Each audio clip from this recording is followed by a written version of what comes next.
Je sais quand même que beaucoup d'efforts ont été faits. Vous avez vu tous les jours, d'abord sur le terrain, les forces de gendarmerie et de police procèdent à beaucoup de saisies. Donc si on fait cette saisie, c'est vrai que la saisie c'est peut-être la dernière étape. Ça veut dire qu'il y a tout un travail qui avait été fait pour d'abord le renseignement. Donc ça veut dire qu'avoir l'information avant que les gens ne viennent, les cueillir à l'arrivée, et maintenant ça c'est peut-être une autre étape après avoir poursuivi toute la procédure judiciaire pour faire ici l'incinération. Donc des efforts importants ont été faits et aujourd'hui c'est 4,5 tonnes de cannabis que nous incinérons et environ 300 grammes de drogue dure.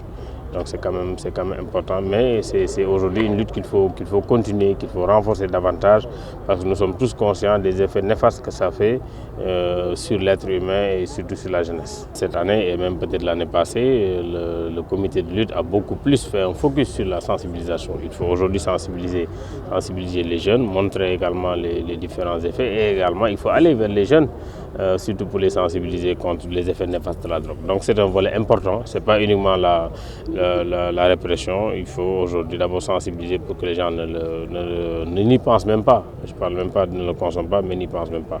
Et ça, c'est un travail qu'il faut faire qui est aussi important, sinon même plus important que la répression. La jeunesse, c'est d'abord la première cible. Il faut la sensibiliser. Aujourd'hui, il faut la sensibiliser, et c'est dans l'information, dans l'éducation. Il faut que la jeunesse également comprenne les effets néfastes de la consommation de drogue sur leur santé, sur également même leur avenir. Et c'est peut-être ça que c'est un travail important qu'il faut faire.